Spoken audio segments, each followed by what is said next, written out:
This is jpeg2RAW, show number 38. It's May 1st. And we have Kathleen back tonight. Kathleen, how are you? I don't hear you. You must be on mute. There we go. She's been going so long she forgot how to talk. Yeah. It's part of the 39 steps. And all you guys out in chat missed that she was dancing during the pre-show. Catchy intro. Yeah, and then you criticized me for that intro. You don't like the Yes, intro. it definitely needs to be updated. The 80s music's got to go. We need a better logo. I'm working on it. I'll have something for you in about 2 years. And it's, 80s music was the best music ever made, but that's not why I chose that. That's royalty-free music because we got to be careful with the royalty-free stuff. Awesome. But Kathleen, you're back you've got a lot going on in your life right now. Yes. Why don't you just catch us up where you've been for the last couple of weeks? Well, it started off with a vacation with my sisters. I am one of 7 girls, and so every year my sisters and I, we try and set aside a weekend where we can get together. And this year we upped the ante. We went on a cruise, and I have never been on a cruise before. We went on a cruise to the Bahamas, and it was really awesome. What was interesting photography-wise about the cruise is that I don't know, for any of you who have been on a cruise before, you'll know exactly what I'm talking about. But the second or third night into it, there's all these photographers that line one walkway, and there's I don't know, 5 or 7 different backdrops. Some of the cheesiest backdrops you have ever seen in your life. Now, what cruise line was this? This is Carnival. Okay. So, there's the fake beach, or you can look It's enough said by saying Carnival right there. Right. So, you can be standing in front of the cruise ship, or, you can be on a lovely piano with champagne glasses in your hands. You name it, throwing beach balls, and all of it's just a fake backdrop. What just jarred me is that I saw people dropping thousands of dollars on the pictures. Thousands of dollars? How much are they charge? What the heck? Yes. I went up and I asked the cruise line, I said, go ahead and tell me what's the highest anyone's ever paid for their photographs on the ship. And she said, in the thousands. And I said, holy moly. 1,000, 2, 3, and she was like, higher. So let me ask you, so do they have a minimum package or anything like that? I mean, you just buy one 5x7 or something? Yeah. They don't carry, I think they don't carry anything smaller than an 8x10. So how much was that? $27, which wasn't really terrible in comparison to, what a lot of portrait photographers charge. Obviously, you're getting a lot better work if you get a portrait photographer. I say wow, and I'm saying wow because I'm sure you're in an assembly line photograph situation, right? Sort of, yeah. The first night is the big night because they have captain's dinner night, which is the night when everyone dresses to the nines and they go to captain's dinner, and that's the first night that they have the portrait studio whole setup thing.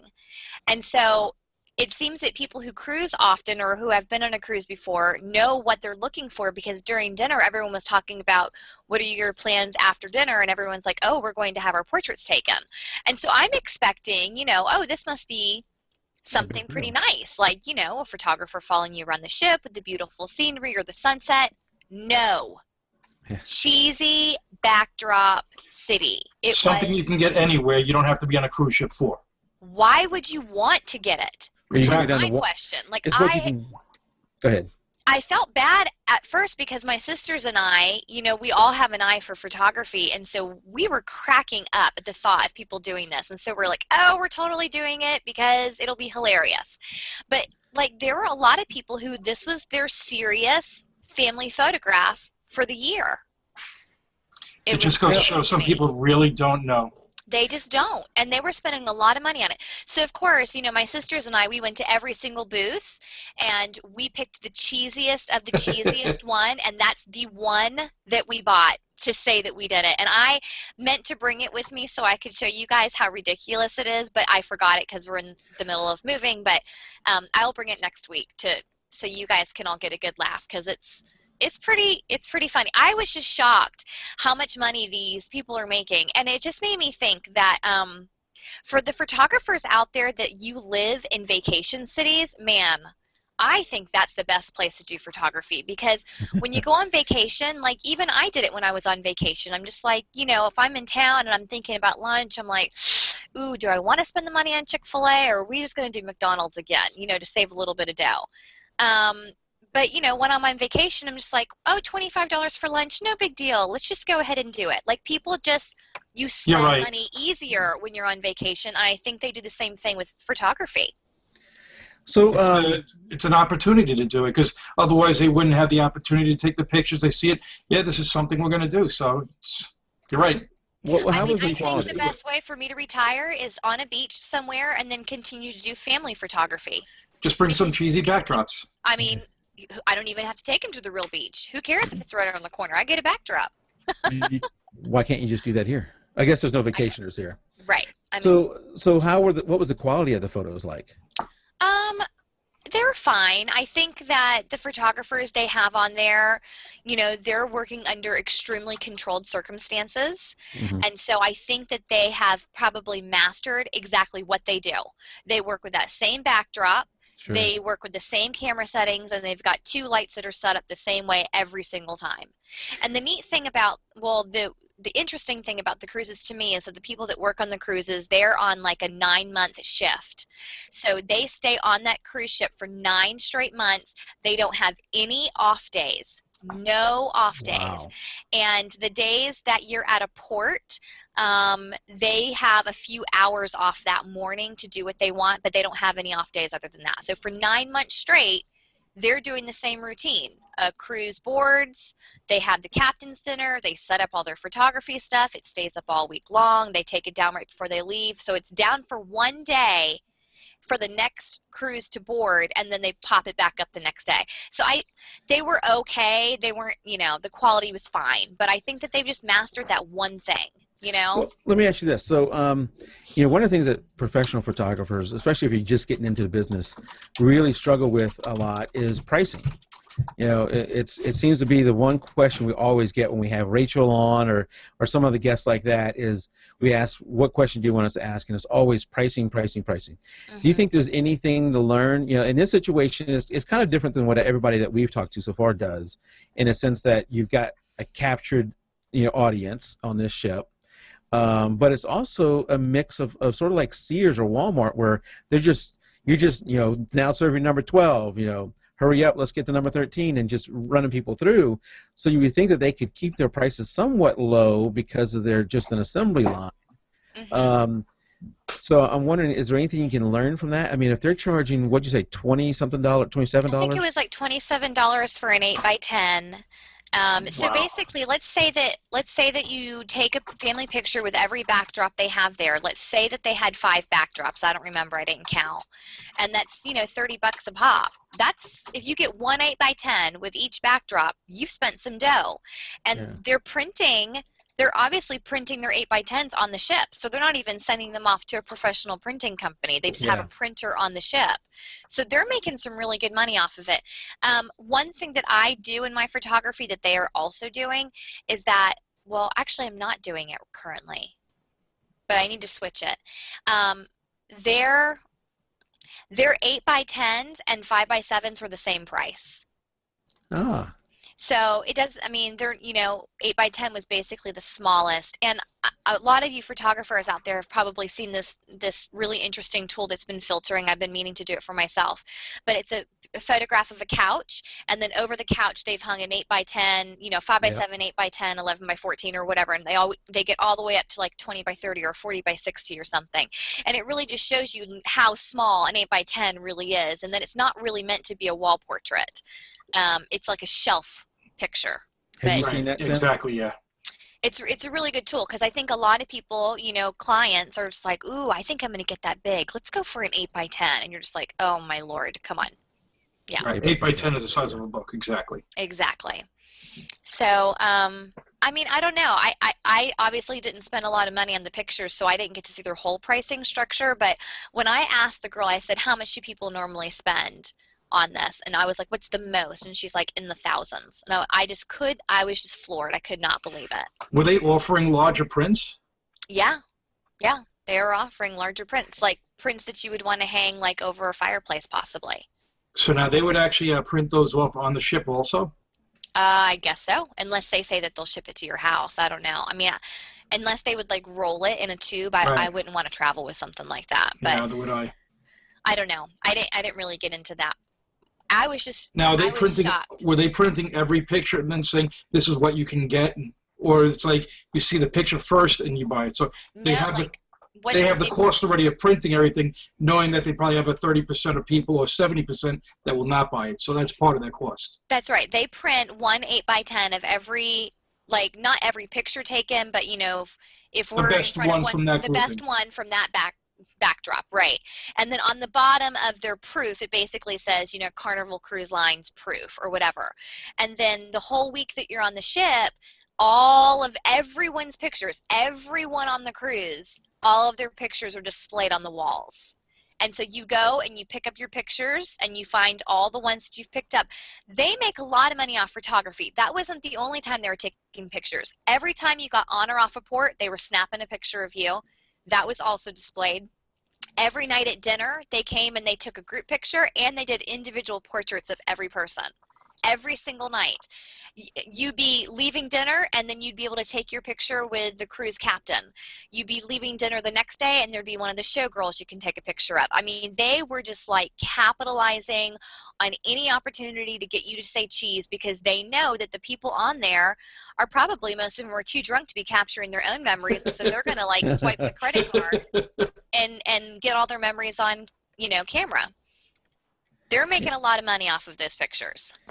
I'm sure they are if they're taking that many, and I'm sure there's a good percentage that they know they're not going to make on, but they know that they're making X amount of dollars every cruise on this. Yeah, I think that they are counting on the cruisers being naive when it comes to photography, and I will say that 90 to 99% of them were. We may have been the only people there that were like shocked that people were just dropping so much money on this, but they were doing it.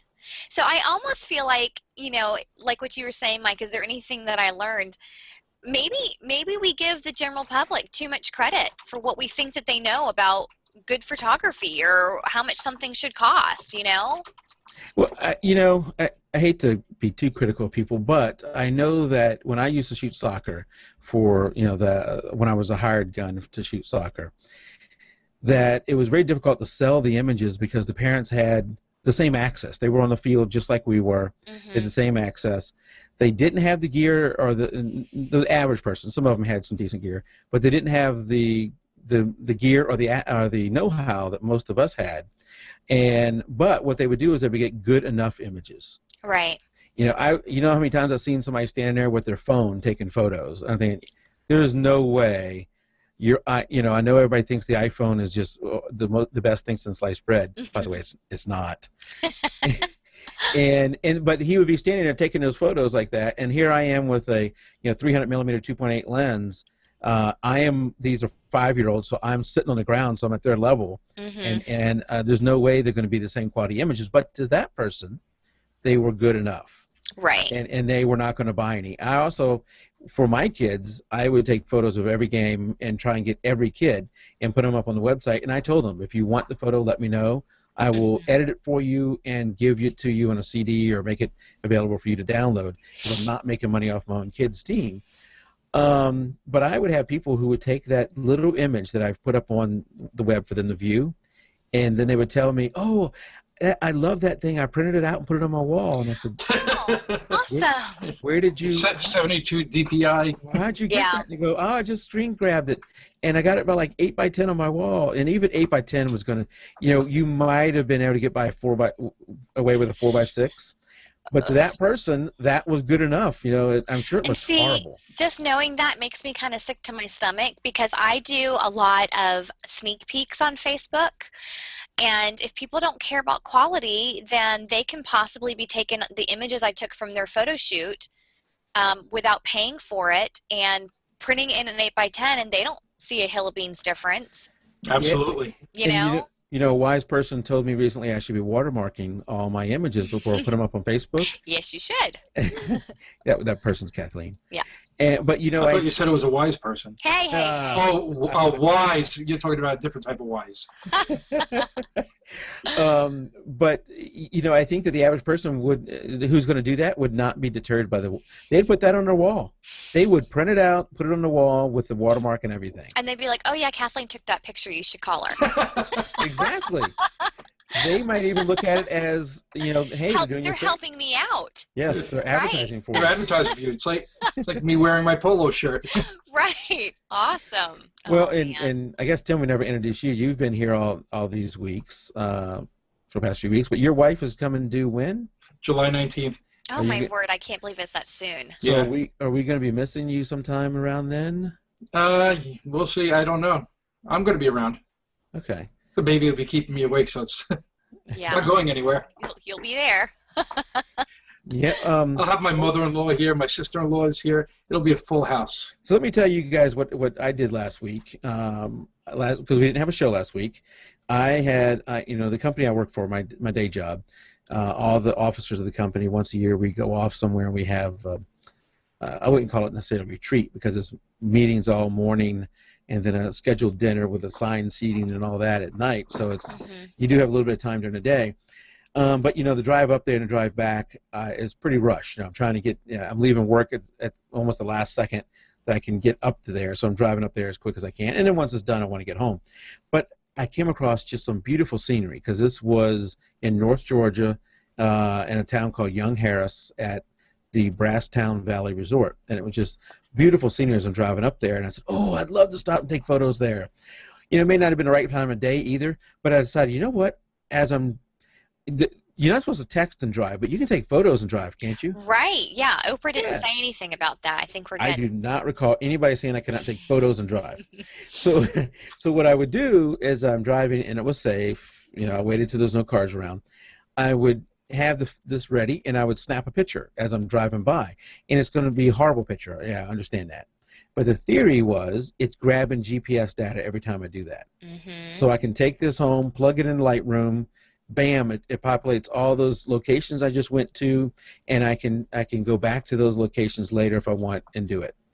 Except that I forgot to turn on the GPS to, you know, where it would tag the image with GPS. There's a setting in here, and I forgot to turn it on.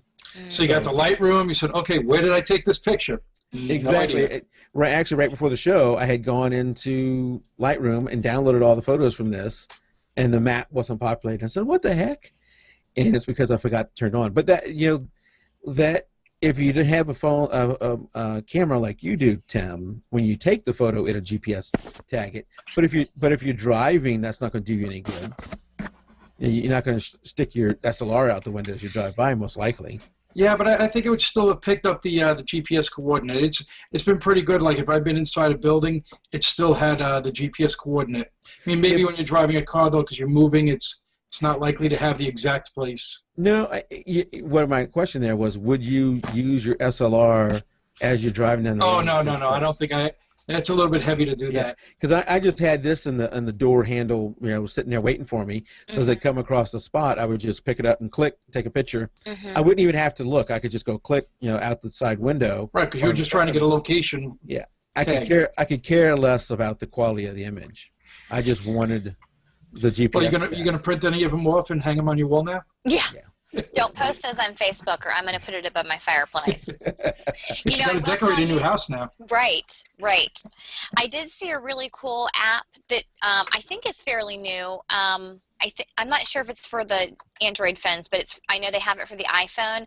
It's called Trigger Trap, and basically it sets your iPhone up so it can be a remote trigger for your DSLR camera. So, will that only work with certain camera manufacturers, though? I didn't get that far into it, but I do know that, like, when you purchase the app, it's $10, and I think they send you, like, some hardware, like a wire or something for your phone and then for your camera. But what I thought was really cool is that there's a wide range of different releases for the shutter. You can do a time lapse, a distance lapse based on the GPS of the phone, face recognition, sound, motion, and shock detectors. And then it can also do high dynamic range bracketing for up to 19 exposures with your camera. So I thought that was pretty cool. I was just getting ready to look for just a regular trigger so I can sit with my boys and set my camera up and then take a picture, because I know that I love seeing pictures of me with my mom when I was a baby. And there's not that many of them because usually the mom is always the one holding the camera.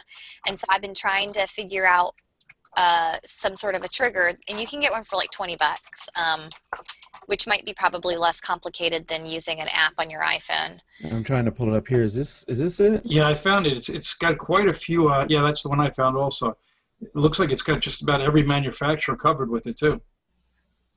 I mean, it looks interesting. The only downfall I can think of is that whenever my 4-year-old sees my iPhone, he wants to play his games. Last thing he's going to be wanting to do is sit still for a photograph. But I thought it was a pretty cool thing. I mean, you know, there's an app for that. So sure enough, there is. Yeah, very good. Yeah. So my camera is supported.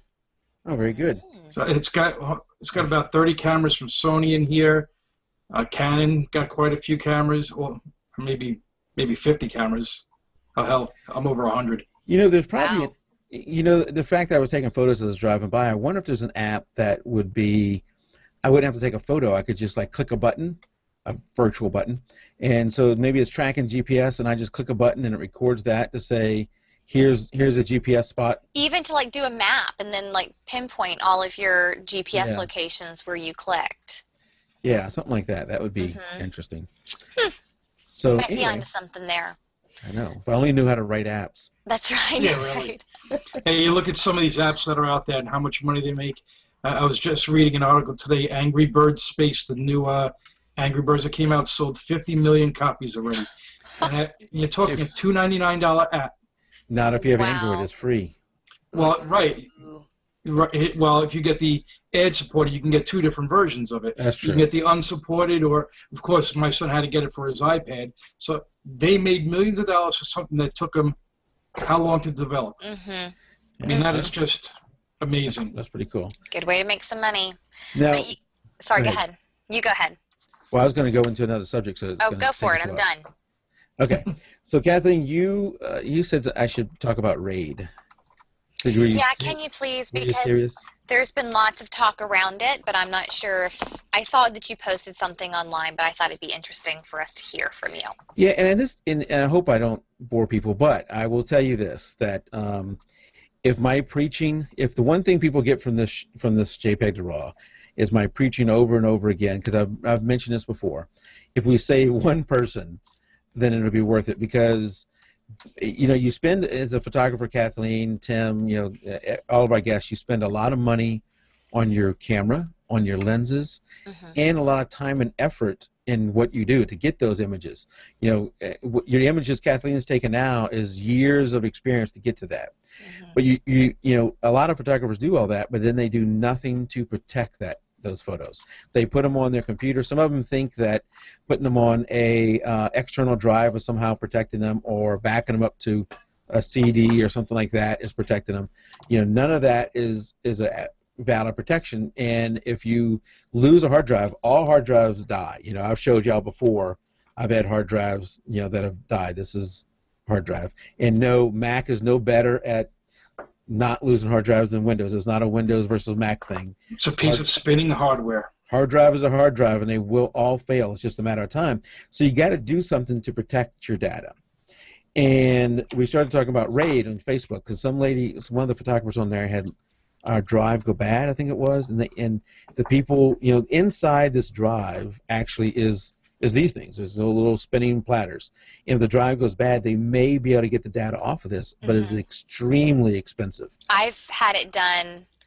It was a long time ago, and I don't exactly remember how much it was, but I want to say close to $1,000 for when I did It's easily in the thousands, because they have to wear those little white bunny suits in a complete clean room, where if a speck of dust touches the platter, all the data pretty much will be destroyed. No way. So, I mean, it's an amazing piece of technology when you really think about what a hard drive does. Are you saying I can't get the data off of this now? Not a chance in the world. No, you know, that lady, I think she spent $3,500. Yeah, I saw that. So given that, you know, what are your options? And what should you be doing? Now, I would tell you that if you don't use Lightroom, for this one reason alone, it's worth buying, especially since it's cheaper. But what Lightroom allows you to do is, as the photos are coming off the card, you know, you're taking the card out of your camera, you stick it into your reader. As they're coming off, Lightroom can send it to two places. You know, two different locations. Don't have it two locations on the same drive. Have it two totally separate hard drives. In that regard, right away you're protected from, you know, let's say you download it into your computer and your computer crashes because the hard drive died. You have your second copy already somewhere else. Mm-hmm. So from that sense, you're protected. The next thing you need to do is get something like CrashPlan to load these things off-site. So CrashPlan is a piece of software. It costs, I think, $55 a year, something like that. There's other options. CrashPlan is just one of them. And it works on the Mac. It works on the PC. It just sits in the background of your computer. You can tell it when to run, how much bandwidth to use, that kind of stuff. It just sits back there and just keeps uploading. There's no limit to how much it can upload. All your data is encrypted, so even the CrashPlan people cannot see it. And it just sits there and uploads. I have now caught up. I have 1.2 terabyte of data loaded onto CrashPlan, and it took a while. But, you know, because it just sits there. Like, how long is a while? I have a fairly fast connection, so it did take over a month. I don't know exactly. It might have taken 2 months. And do you have yours set up to be uploading while you're on your computer, or do you wait until you're away? I have mine running. When it was doing it, I had it running all out all the time. What? Didn't slow down your computer at all? We should preface this by saying I don't have a normal setup. What I do, I can tell you what I do. I would not advise what I do for everybody else. So Tim knows this. I have created the super router. Yes. I can basically tell it that is low priority, and if anybody else needs speed, to take it away from it. Mm-hmm. And so I never even notice it. It runs just fine. Okay. I can actually be doing the podcast while the CrashPlans are uploading as fast as it goes. Oh my word! Right, it'll slow itself down because of the bandwidth of the podcast. Yeah, no, I think I've got mine set to either 5% or nothing when I'm on my computer, because if I have some time to sit down and edit some pictures, I need every second I can get. And then when I'm away, I've got it at like 100% just to go. Yeah. And you're talking about something different. You're talking about CPU usage. Oh, okay. And that's critical too. So you know, if you I don't have it actually on my main computer. I have it on a server running. But if you have it on most people will have it on their main computer. And in that case, you want to do what Kathleen's doing, is have it, you know, probably a low CPU usage while you're there using it, and then a higher CPU usage when you're not. And just let it run. It'll just run, and you know, as you bring in new photos, it will just set them up and it'll back them up. But let's keep in mind that doing off-site backup like that is a choice of last resort. So, however long it takes you to get them up there, it's going to take you a long time to get them down too. So this is your secondary solution. This is your. That's if your house burns down or something and everything is gone. Your house burns. Sorry. Your house burns down, you have a flood, somebody comes in your house and steals all your computer equipment. That's what this is for. Okay. You want to back up your absolutely critical files, not your entire PC, but your critical files, and that you can get them back that way. So your primary backup is what we're about to talk about, and that is something you want to have on site in your house. How much of my money are you getting ready to spend? That's what I want to know. It really depends upon the amount of data you have. A lot. What's a lot? You'd be surprised. You may not have a lot. Where do I even look? I don't know. You have a Mac. Was it all on your Mac? I've got 2 external hard drives. One of them, well, so what I do is when I put it into Lightroom, it automatically goes onto my hard drive on my computer and onto one of my externals, and then one of my externals is being backed up to a second external, and then I have CrashPlan going. Okay. So I edit from the pictures that are on my hard drive on my computer, and then once I've completely processed a photo shoot, I take it off of my computer's hard drive, and it's only on the other 2 hard drives. So that way I kind of keep taking stuff off of my computer's hard drive, not to gunk it up and make it slow. So the images reside on both those externals? Yes. Every and image? on my computer for a while, but Okay. ultimately the 2 externals. So the same images on both externals? Yes. And that's at least that's a start. That is good because now you are protected from OneDrive failing. Okay. Scott Green out there in chat mentioned a Drobo, and that is one of the solutions I was going to talk about. A Drobo is, how can you describe it? It looks like a little bitty, here. Small computer almost. You know what? All right, well, hold on. How do you find out how much data do I have? Do I Well, go? what size are your drives that you have? I have two 1 terabyte drives, and they're not full yet. So then you have less than a terabyte of data, Okay. probably.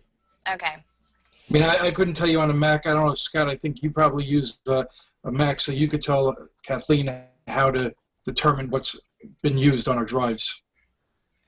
I probably go under Finder. I'm figuring it out. I'll share if I figure it out.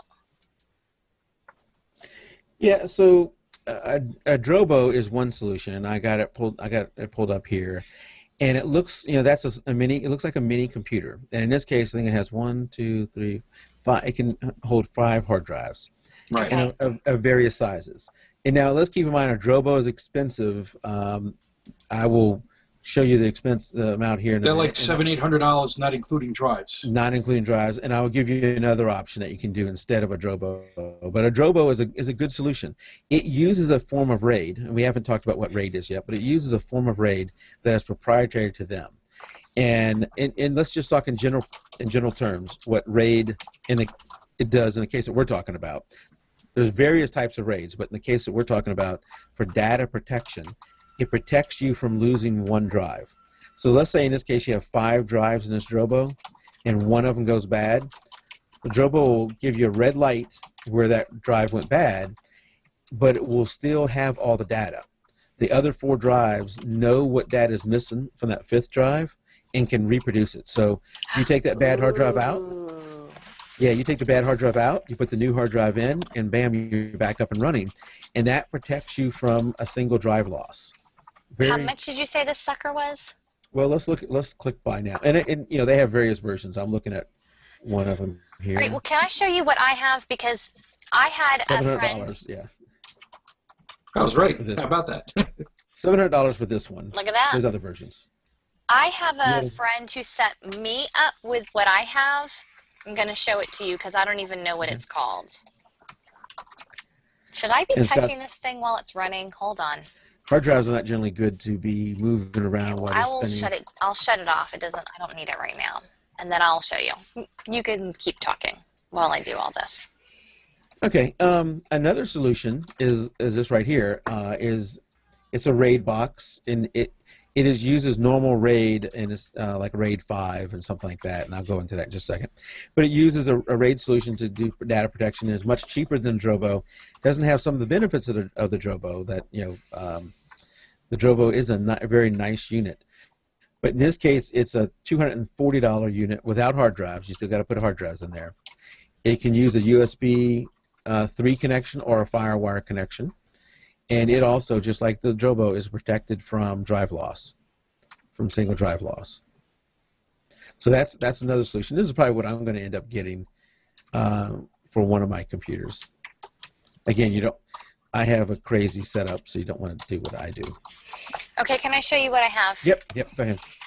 Now, I don't know if it protects it like a RAID thing does, but, whoa. Can you see it? Hold on, that's the back of it. I'm connected here. So it's got space for 2. Yep. Is it just a docking station? Is that all that it is? It's a docking That's just a station. docking station, yep. Okay, so that's not gonna, it doesn't do what the Drobo does. No. You are somewhat protected because you're putting the same file on both hard drives. Right. So you do have some protection there from that sense. So if one of them dies, you have the other one, as long as you're making sure that the same data is on both. So how the only thing I would be worried about with something like that, Kathleen, is the drives are exposed, and that's really meant for temporary usage, not for all the time usage. Because if you do hit it, strike it accidentally, you can damage the drive and wipe it out. Yeah. So let's say you're drinking a Coke, Diet Coke. You're drinking a Diet Coke, and you accidentally spill it on those hard drives. You may lose both at the same time. What? Yeah, especially since they're right next door to each other. Yes. So so what can I do? Well, one I would for right now, I would not drink around them. Yes. I have kids. They're sipping cups all the time. Yeah, that's bad. So just in case you don't know, electronics and water are liquids. Don't go good together. You could blow those up pretty good. So, and really what you should be doing with those, you shouldn't have them together. You take one and leave it somewhere else in the house. Or at least I would almost get a third drive and move one out at a time. Yeah, you know what? The guy who helped me set this up, I remember him saying to keep it in a fireproof lockbox. Well, if you want that, I think they actually sell a drive like that called the, the IO Safe? IO Safe. Where it's very well protected against fire. Yeah, I've seen a video of the IO Safe where they took that, they ran over it with a bulldozer, they set it on fire, they put it out with a big water hose, and the drive still was alive because it's the way it's protected. Okay, well, I thought I was fine for a while, but now you've got me freaked out about dropping a sippy cup on my hard drive. I think what you need to look at is either a Drobo, which is nice but expensive, something like this Mediasonic thing I'm showing you here. The RAID thing. The RAID. And so here, what we're talking about when we're talking about RAID, we're generally talking about RAID 5. I'm not going to go into all the different RAIDs, but RAID 0, so let's say you've got 2 hard drives. I don't have 2 of them here, but let's say you've got 2 hard drives. So pretend there's another one next to it. Like in your case, you have 2. RAID 0 will put half the data on one drive, half the data on the other drive. And I actually have that set up in my PC right now. To allow for very fast hard drive. That means in general terms, it doubles the speed of the hard drive if you have RAID 0. The danger is if you lose one drive, you lose both. Everything on it. Or you lose the data. So RAID 0 is, unless you know what you're doing, is not a good setup. It's good for operating systems, for programs, things that you can replace, not for data. Yeah. Okay. And RAID 1 it does what you're doing right there. It puts the exact same copy on both hard drives. Mm-hmm. So if one hard drive's lost, you just replace it and it rebuilds it and you have it. So it can handle one hard drive loss. Okay. Now I'm going to skip 3 and 4 because they're a little who cares. So we're going to go to RAID 5. And that's what the Drobo is using, a form of RAID 5. And this Mediasonic thing that I was showing you a second ago, it can do various RAIDs, but the one we're going to talk about is RAID 5. So in RAID 5, you have a minimum of 3 disks. And what it does is if you think about everything with computers, Mac or PC, doesn't matter, boils down to a 0 and a 1, right? You ever heard of that? Mm-hmm. Everything is a 0 or a 1. It's either on or off. Okay. So if you think about the hard drive, it's got every little piece of data is written on there as a 0 or 1, right? Okay. So if you take 3 hard drives and you go to sector 1 on all 3 hard drives and you add it up, it's either going to be 111 or some combination thereof, and those numbers add up to something, right? Let's assume on the 3 hard drives, sector 1 of each hard drive, and that's like a spec on the hard drive, is a 1 for each one. That means it's a 3. So if you lose one of the drives and you now have a 2, you knew the data missing on the 3rd hard drive was another 1 to make 3. Okay.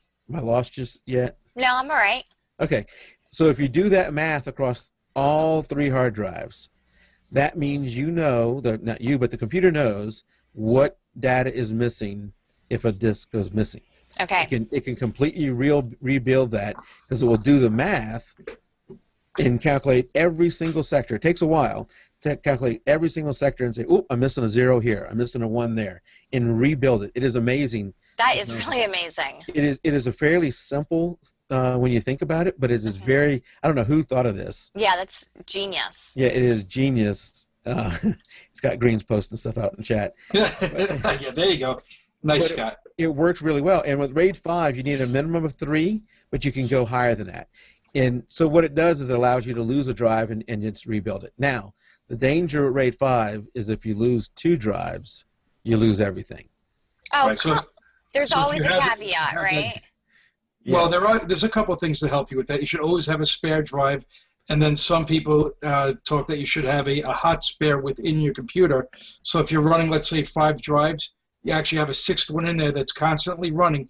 And if a drive fails, the new one automatically rebuilds before another one can fail. Because sadly, when you think about computers, if you buy 5 computer drives at the same time, the likelihood of one failing is very strong. The likelihood of 2 of the same lot going around the same time is probably just as good. Yeah. So, the problem here is for Tim and I, because we're a little bit more computer geeks, we're going to have solutions that it may not be for the average person, and we can figure those out. So for the average photographer, we need something that's easy. A Drobo is easy. Yes. It's pretty much just plug it in, plug in the hard drives, you're good to go.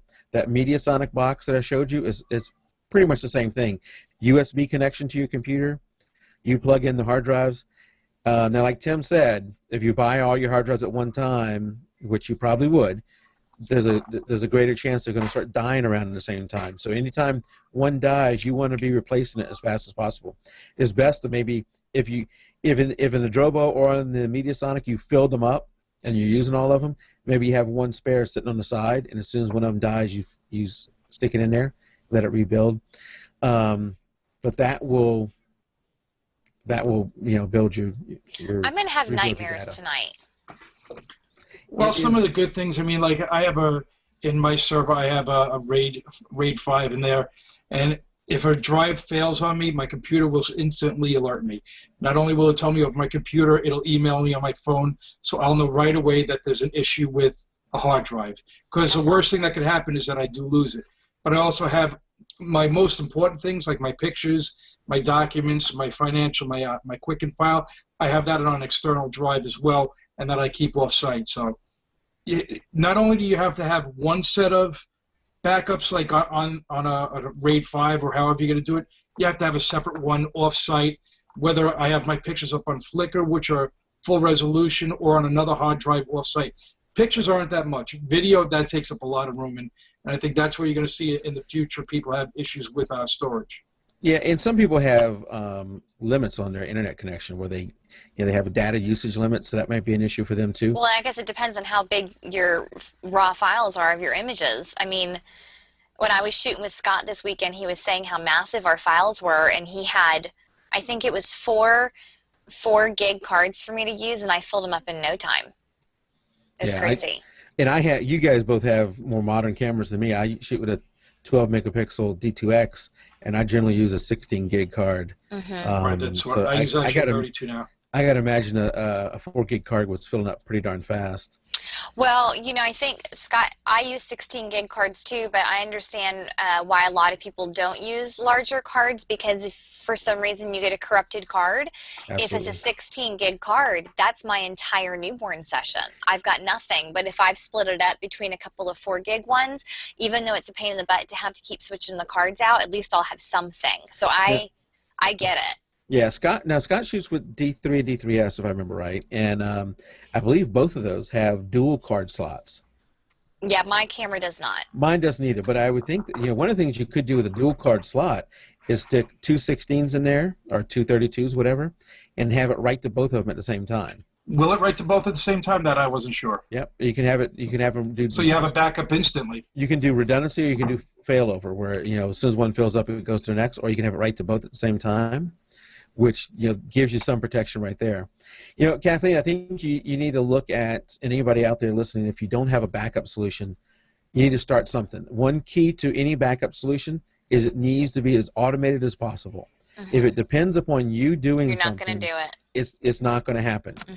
Mm-hmm. So you need to do something like Crash Plan, or if you use Lightroom, one of the things by using Lightroom to back up those photos to another spot when it comes off the card is those are almost like your negatives stuck in a shoebox in a corner. You know, those are off over there. You probably never touched them. Let's say you're editing your photos and somehow you mess them up, especially if you take JPEGs. You edit it and save the edit, and you can't go back to the original. You've screwed something up. If you have a second copy you made when you brought them off the card, now you have that original you can go back to. So I think that's important too. But look at that Mediasonic. Look at the Drobo. The Drobo is expensive, but it is nice, and a lot of photographers like it. And then, of course, hard drives right now are not that cheap. You know, ever since those floods. No, I was just looking at $150 for the 2 terabyte that I paid $70 a year ago for. Why are they more expensive now? You remember the flood that we talked about? Year. Oh, right. They still have not recovered. They've not recovered, but yeah. You know, the other thing I should mention, so people who aren't familiar with RAID, let's say you go buy 3 2 terabyte drives, and you think, now I've got 6 terabyte of storage out there, and you plug it into a RAID solution, you go, what the heck? Or Drobo. Drobo will do the same thing. I just lost 2 terabyte of data. What happened? The way they give you that protection is that you lose a drive, basically. Okay. So because they need somewhere to be able to add up all those it's striped over all 3 drives. Right. So and now, as you scale that up, let's say you now go to 5 drives or 10 drives, if you have a system that's big enough to handle it. If you have that many, you still only lose 1 drive. That 1 drive will do the, protection of the entire system. But obviously, the more drives you go to, if you get to 10 drives, the chances now of 2 drives failing is pretty great compared to if you have 3 drives and 2 drives failing. Yeah. So if you're somebody thinking about going to 10 drives, you should talk to Tim or I. There's a better solution than RAID 5. Yes, RAID 6. So I think that we've overdone it on RAID. I would say if come out to the Facebook group if you have any questions on RAID in our backup solutions, and I'd be willing to answer any questions. And Tim, if you join us out there sometimes too, yeah. Tim's very good at this side too. We'd be more than happy to answer any questions because it is something that is very important to photographers. Kathleen, you went and shot a wedding this weekend. Of all the photographers, wedding has got to be one of the most absolutely critical. Your data is the most absolutely critical because it's an event you can't redo. A newborn session, I guess that newborn is not a newborn anymore, but you could very quickly, let's say you figured it out as soon as you got home, you could schedule it for a couple days later, maybe, maybe not, but maybe. The option's there. For a wedding photographer, once it's over, it is over. You were just out of luck. Yeah. Or even a vacation, once in a lifetime vacation, you've got to think about how you're going to protect that. So let's, if you don't mind, Kathleen, let's talk about what you did this past weekend, because Tim and I are both non-pros, so we kind of live through you, and you got to go shoot a wedding with the famous Scott Green. Yeah, well, speaking of not being a pro, Scott was certainly the pro this weekend because it has been 3 years since I've shot a wedding.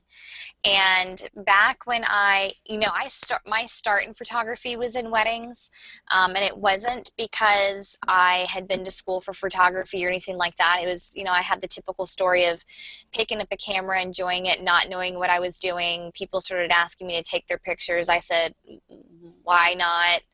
Then I realized maybe I should be charging something. And the first wedding I ever shot, I think I charged $400 and it cost me like $450 to develop my film. So, I didn't know what I was doing, but the one thing I had going for me was a creative eye, even though I didn't know any of the technical stuff behind it. And I'm a little embarrassed to say that I had like a thriving wedding photography business in auto mode for many, many, many years until I started realizing that I could do so much more if I would just learn how to use my camera. That makes sense.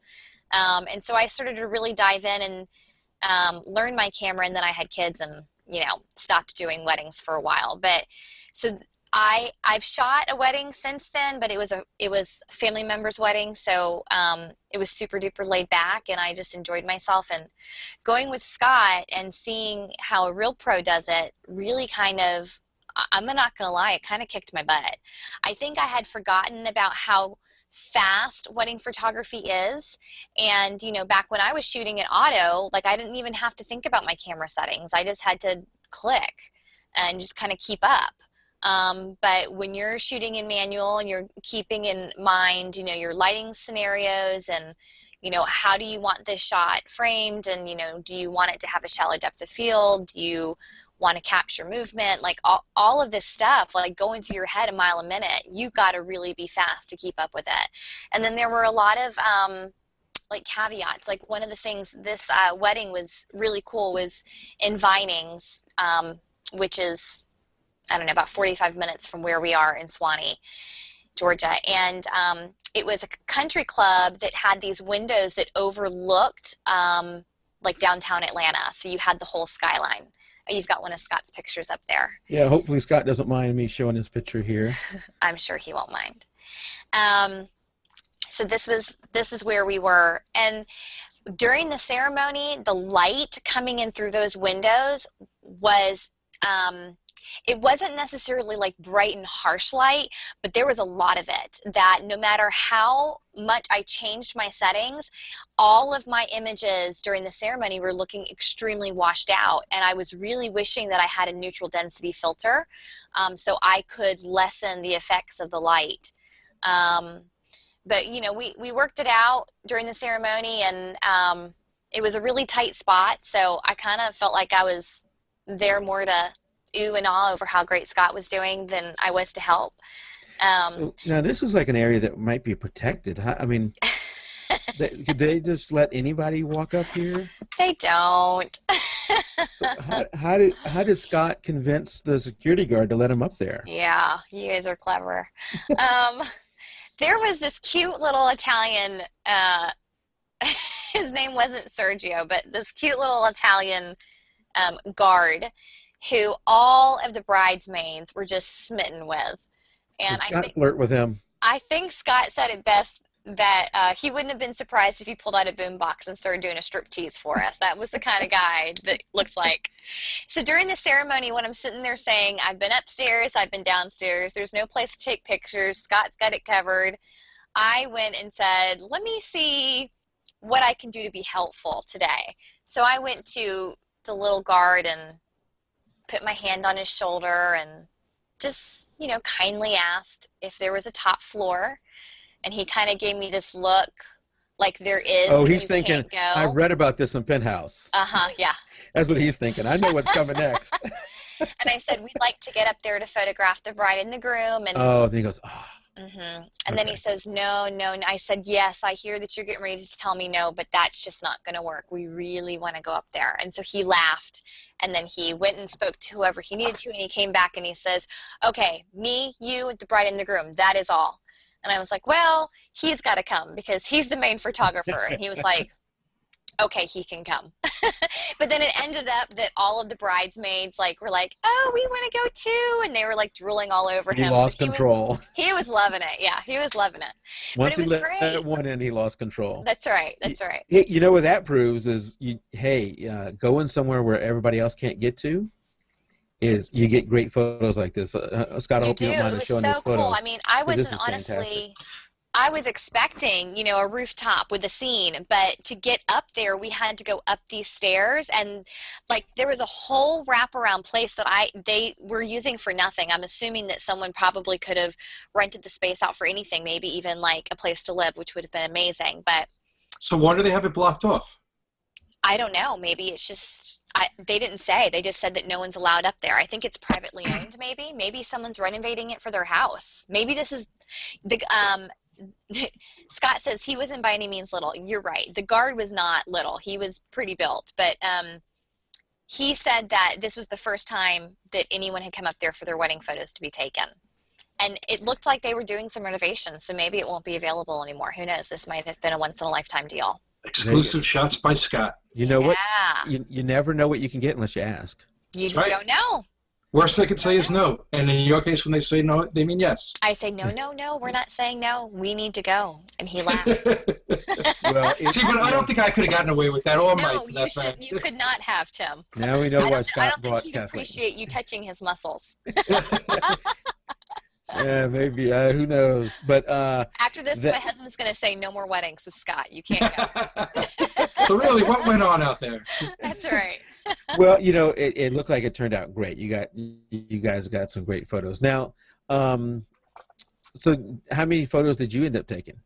I don't know. I filled 4 of his 4 gig cards, and then I had a 116 gig card that I started taking pictures on, but I never filled it. But the whole time I was feeling kind of bad because it's been so long since I've shot a wedding, and I've never shot a wedding like this. And doing newborns, like the whole time I'm sitting there rocking the baby to sleep and then posing the baby, I'm thinking to myself, I want, crisp photo, or I want a shallow depth of field, and in this light I think I need to use this setting and this setting. So I'm thinking about all of it. I pick up my camera, click, click, click, snap, snap, time to move the baby. But I've had all that time to consider how I want my shot set up. Where with wedding photography, you basically don't take your face away from the back of the camera the whole time, and as the world is moving around you, you are keeping up with it with your settings. It's a completely different ball game. So now, and you're still shooting in manual, right?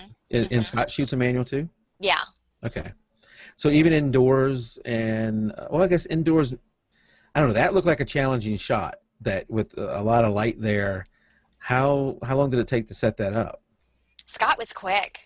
Like he was so fast. There were times where I was like, I thought maybe we could try this, and then he'd back up, and then he'd let us redo something and let me take a few pictures, and then we'd move on. But he was, I think that shows the experience. He was quick. Oh yeah, he's a professional on all levels. He knows. He won't even flirt with the security guard to get to the 22nd floor.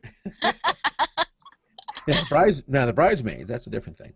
Now let me ask you. So, do you think that sounds like a good experience for somebody who's thinking about being a wedding photographer, who already kind of knows their stuff? I doubt somebody like Scott would want a newbie.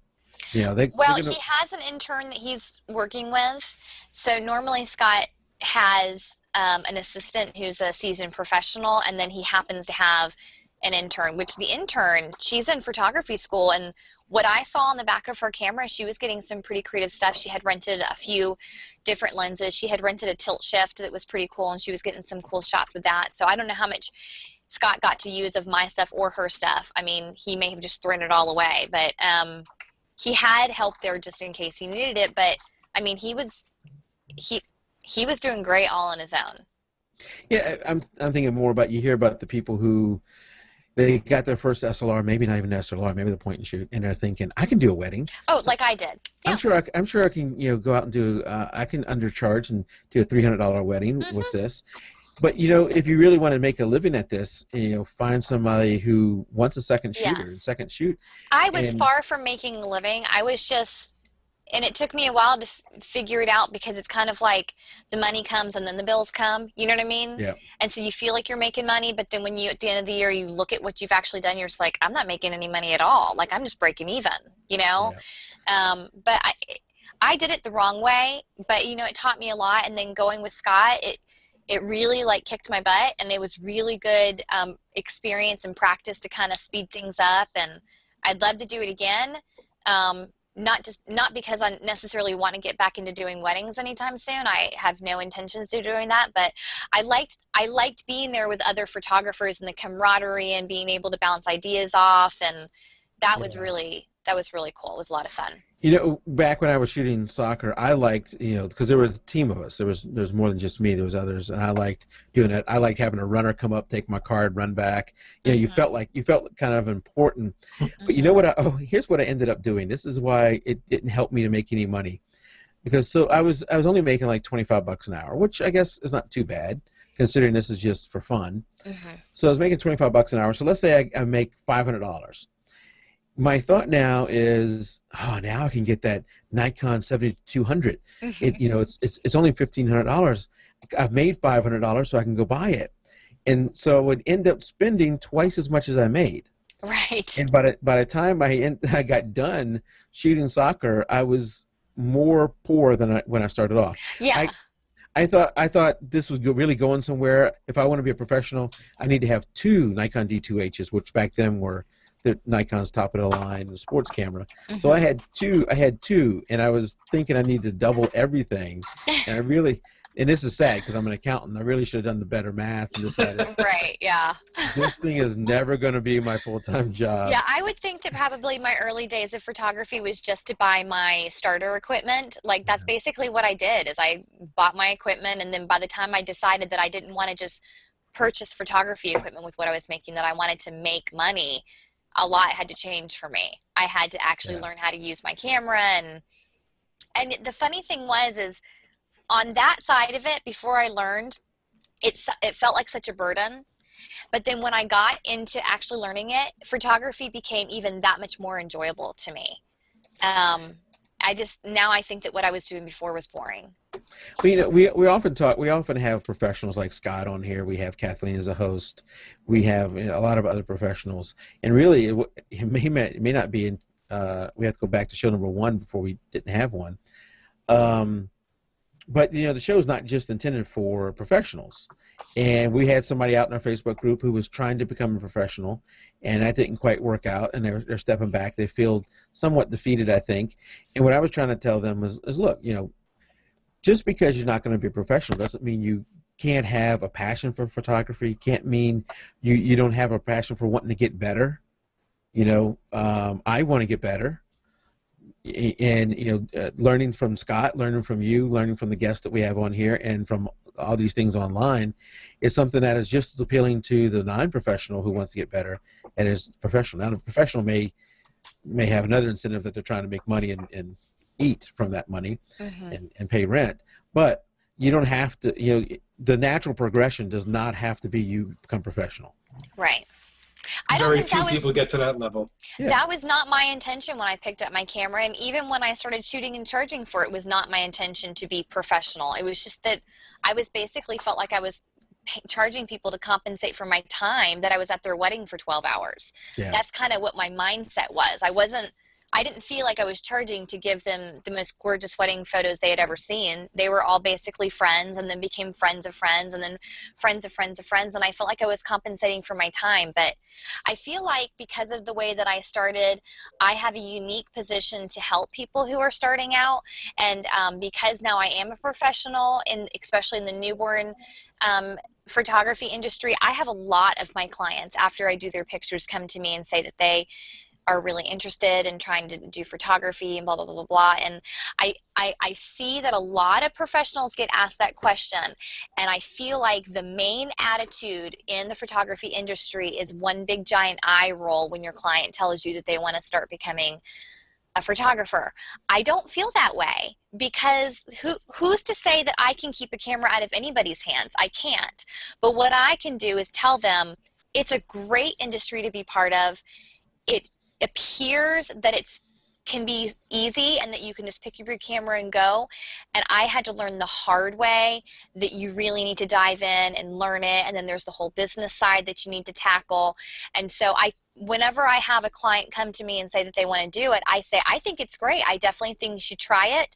Here's a bunch of places you can go take classes. Here's a great person to contact about doing a mentorship so you can learn the business side of it.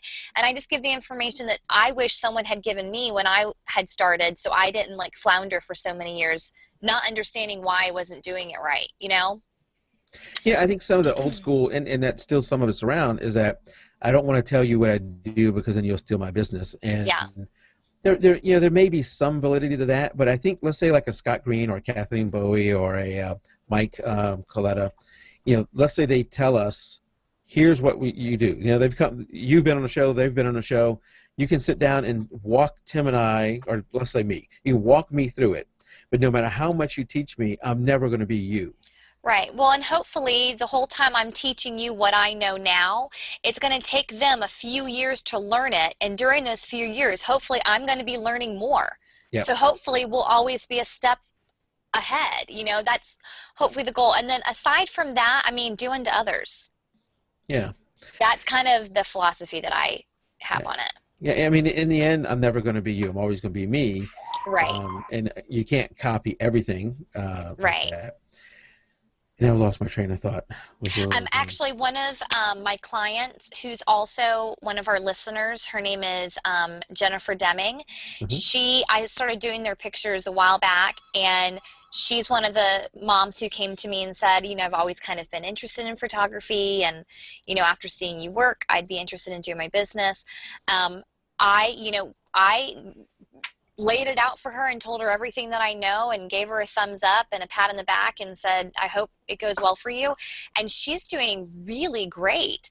Like the last photo shoot I had with her family, she had said to me, it's going to be a long time before I'm ready to charge. And I told her, during our session, I said, you guys come, have your family dressed, we'll do pictures, but I also want you to bring your camera. And at the end of your session, we're going to set up your son. You're going to shoot, but I'm going to stand behind you the whole time and give you pointers on how to change your settings and all that kind of stuff. And we did it. The pictures she did came out fantastic. And then even since that little, I don't know, 30 minutes I spent with her, she started putting other stuff out there that's looking really great. And I'm just like, you're ready. Like, her stuff is ready. So I told her, start charging. Like everyone's journey is going to be different, and it doesn't mean that, and she's still going to have somebody to take her family pictures. So I'm not scared of losing her as a friend or a client. You know what I mean? Well, but I think you also talked about previously that there are going to be times where there are people that you've worked with that will recommend you to other clients because maybe they can't do something. Right. So you know what? You teach them, and they reciprocate by getting you some client work also. Right. Yeah. There's plenty of people out there to take pictures. I think your cruise showed there's people that'll pay for just about anything as well. Well, and then, you know, like it's that whole thing, like bad PR, like goes like wildfire, and like sometimes the good stuff doesn't. But I feel like if you treat people well, that, you know, if someone asks Jennifer, do you know Kathleen Bowie photography, then she'll probably be more likely to say, I love her, versus to say, yeah, she did her pictures for a while, but then she kind of snubbed me when I wanted to pick up my camera. Yeah. I just don't really see a point in that, you know? It almost sounds like you're ready to start doing workshops or something like that. Maybe. Yeah. I've always, I don't know how we would work out the logistics, but I think it would be cool to something with the show, to do something off, you know, instead of here in our rooms. Yeah. We couldn't do it live. I don't think that would work out to do it live because it's nighttime. Right. For one. Or especially with the newborn, who knows what's going to happen? Yes, we can't have an 8-hour podcast. Right. Kathleen sometimes does, but I think that'd be cool to do some on location stuff at some time. But one of the things that turned me, you know, I guess for a while I had this vision of, hey, I'm getting pretty good at these soccer photos, which, you know, to be honest, soccer photos are not that hard. But I'm getting pretty good at this. Maybe I'll become a professional sports photographer. But, you know, what ended up happening where I got a little burnout is that I was shooting, what do you call them, tournaments. I would get up there at 6 in the morning on Saturday, work till 7 o'clock that night. Then I would go Sunday and probably get there at like 8 o'clock in the morning and work till 6 o'clock at night. And then I had to go to work for the rest of the week. So it was like, this is no longer fun. This is actually a job. Right. And I remember, you know, this is a lot of times it's during the heat of the summer or whatever. And there was one day where I was drinking like Gatorade or whatever else. And when I got done, I realized I drank every drink I came with, but I never had to go to the restroom once. And I said, this is just crazy. I'm not having fun doing this anymore. And for somebody like me photography is somewhat of a passion. I love doing it. I want it to be fun, and I've got a decent job. I don't need to do that. So for me, it'll stay fun by not ever thinking. I can definitely feel that. The thought of like going back to weddings and doing them as like my primary job like overwhelms me. Scott's got it down to a science, but then going for fun and like assisting him was really great. And you know, there were a few times. Like especially not during the wedding, during the wedding ceremony, but beforehand, when like I couldn't figure out with the light coming through and I needed a neutral density filter and there was nothing I could do, and I'm like looking at Scott with like panic all over my face. He's like, throw it in P and put the flash on. And he says, and then see what the camera is doing and then go from there. And I was just like, thank you, because you need someone to say it's okay to take a second to figure it out and to rely on what the camera's going to tell you so you can get your brain straight. But Scott's been doing it for so long that he's just like, he's Johnny on the spot. He's really good. Johnny on the spot. Mm-hmm. Well, you know, we didn't have much of a topic tonight, but we've already gone an hour and 10 minutes. So, you know, let's start wrapping this up. I do want to mention that we're now on Stitcher Radio, which is audio only. I think I mentioned that a while back.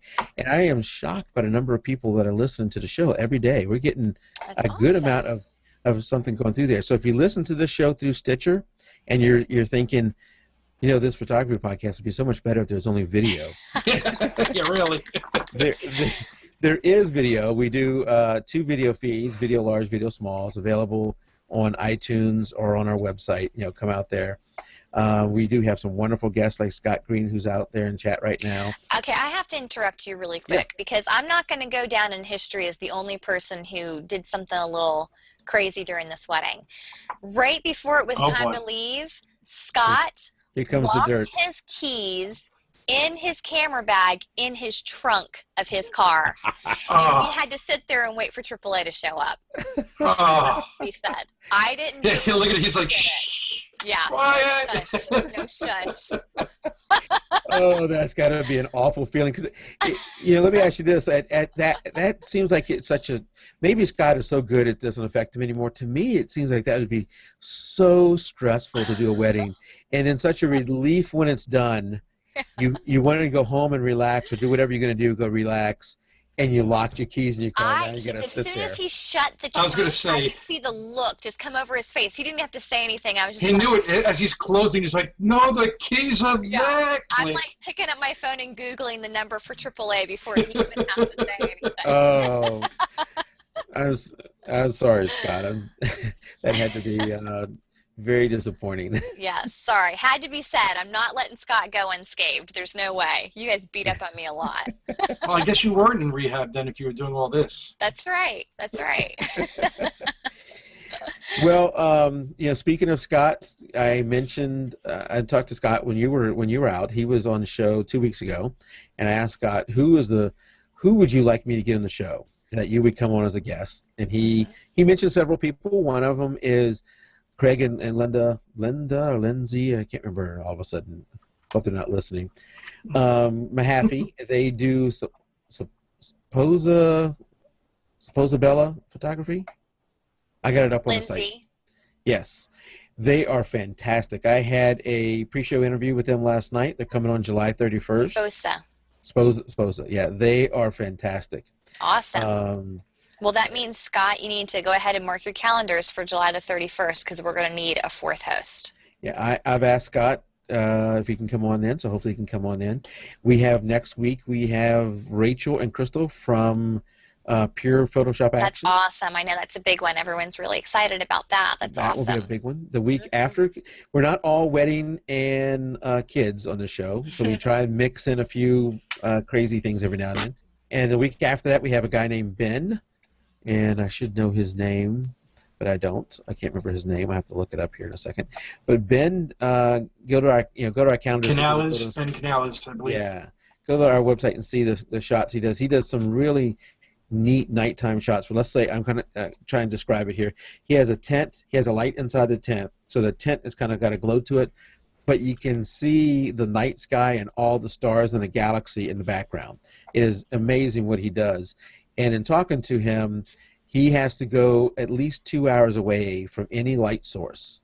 Oh, so man. He has moved to an area where he can get, because let's say you live in New York or even here in Georgia, you're more than likely never going to be able to get to a dark enough spot to take those kind of photos. What? Yes, it won't get dark enough because you'll have light. You need to be 2 hours, he says he has to be 2 hours away from any light pollution. Wow. Light pollution. Yeah. And well, I have a really cool guest that I'm keeping my fingers crossed that I can get. I actually met him when I was in Freeport, Bahamas, and he is an oceanographer, and he's an underwater shark photographer. Oh, that'd be awesome. Yeah. That'd be awesome. Yeah. So hopefully that'll work out. So we have a lot. Laura Leslie, I think, is somebody that you... She's one of my favorite wedding photographers. Yeah, I'm really excited to have her on. She's got a very quirky style to her. Just very soft and romantic, and she uses a lot of tilt shift photography, and she's also big into film photography too, so that'll be interesting. Sylvian Gentile, Yep. coming up. Jody Otto. Oh, that's awesome. Audie, I think you say her last name. Is that it? Or Jody Oat, maybe? I'm not sure. Well, we're probably butchering it all over the place. Sorry, Jody. Then at the end of June, we have a wildlife photographer who right now is in Alaska shooting wildlife. And what do you think his first name is? What? What's a male deer? Buck. Buck, awesome. What an awesome name for a wildlife photographer. Yeah. And then Michelle Anderson from Pinkletoes. Yeah, she's one of my favorites. So favorites. We have a lot of good guests coming up, and more coming all the time. So, if you're listening through Stitcher or through iTunes or whatever else, keep subscribing and come out here to the live show each week. And don't forget on iTunes, if you haven't done this already, to leave a comment on iTunes for the audio feed, because it helps push us up in the rankings and lets more people see it. So next week, come back and we'll have Rachel and Crystal. Yeah. All right. Very cool. Very cool. All right. Well, that's it for me. You guys have anything? Good to go. Hey, I don't know if you saw Trey Radcliffe. I was watching one of Leo Laporte shows. He moved to New Zealand. Yeah, I had heard that a while back. He's moving to New Zealand. Yeah. Or maybe now he's moved, actually. I think he's gone. He said he was moving that weekend. Yeah. Mm. Yeah, that would be awesome. I guess we're not going to get him as a guest since he's 12 hours ahead of us. Hey, it's possible. I have someone from South Africa who wants to come on the show, but wow. We're going to wait till he's back in town. Okay. All right, everybody. We'll see y'all next week. And good night, everyone. Yep. Good night, everybody. Good night, guys. See you later.